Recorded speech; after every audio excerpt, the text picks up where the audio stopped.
El día comenzaba como cualquier otro en la vida de Santiago Muñoz, un empresario de renombre que había escalado los peldaños de la sociedad a fuerza de ambición y sacrificio. Desde su oficina en un rascacielos que dominaba la ciudad, controlaba una vasta red de empresas, empleados y proyectos multimillonarios.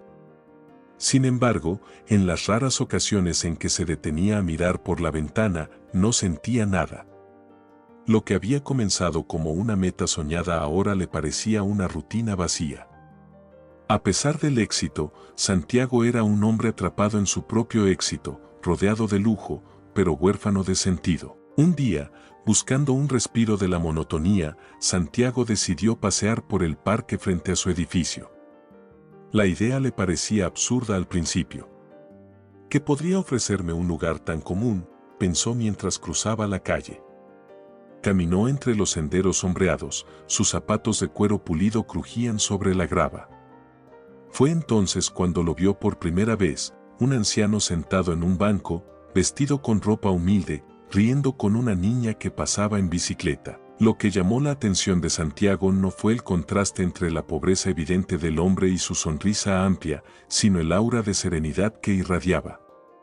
Durante días, cada vez que Santiago se permitía un paseo en el parque, encontraba al anciano en el mismo lugar. Siempre sonriente.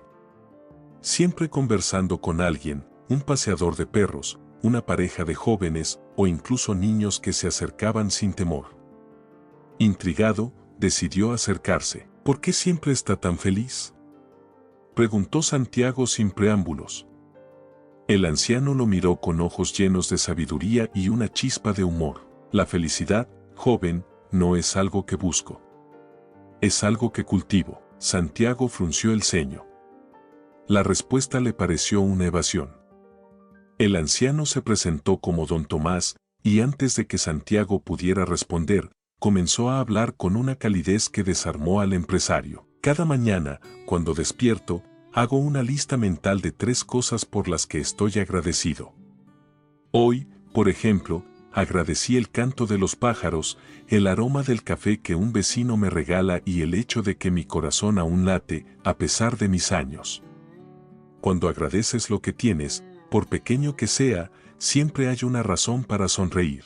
Aquella confesión resonó en Santiago de una manera inesperada. ¿Cuándo había agradecido algo por última vez? Todo en su vida estaba enfocado en lograr más dinero, más poder, más reconocimiento.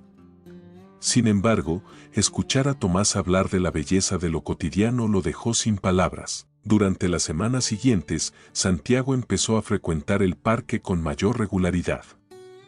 A medida que se sentaba junto a Don Tomás, sus conversaciones se volvían más profundas. Santiago le habló de su infancia humilde, de cómo había trabajado incansablemente para escapar de la pobreza y de cómo había perdido el contacto con sus amigos, su esposa y, sobre todo, con sus hijos en el proceso. Don Tomás, por su parte, compartió su propia historia. Había perdido todo durante una crisis económica, incluyendo a su esposa, quien falleció joven. Sin embargo, en lugar de dejarse consumir por la desesperación, había aprendido a encontrar consuelo en las pequeñas alegrías que aún tenía. No se trata de lo que tienes, sino de cómo lo valoras.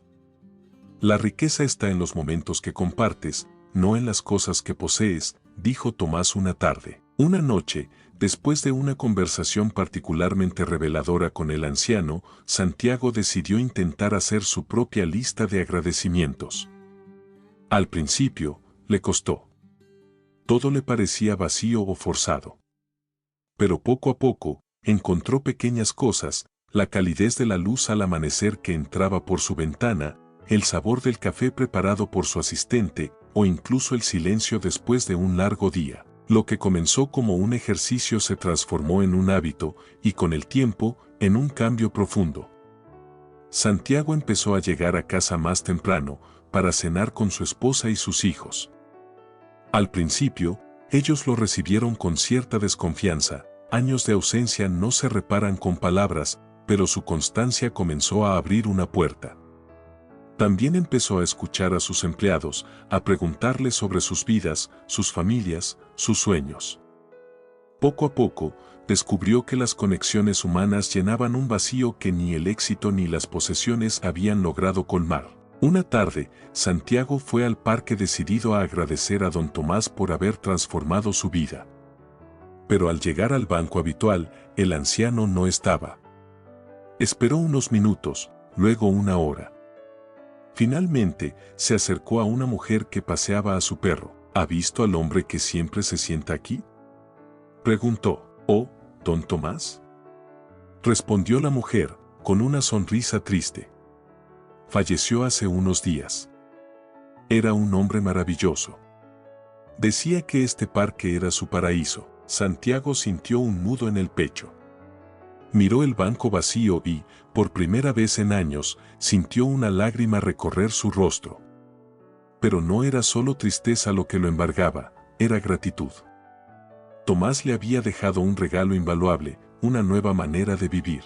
Desde entonces, cada vez que Santiago paseaba por el parque, se sentaba en aquel banco y recordaba las palabras de su amigo.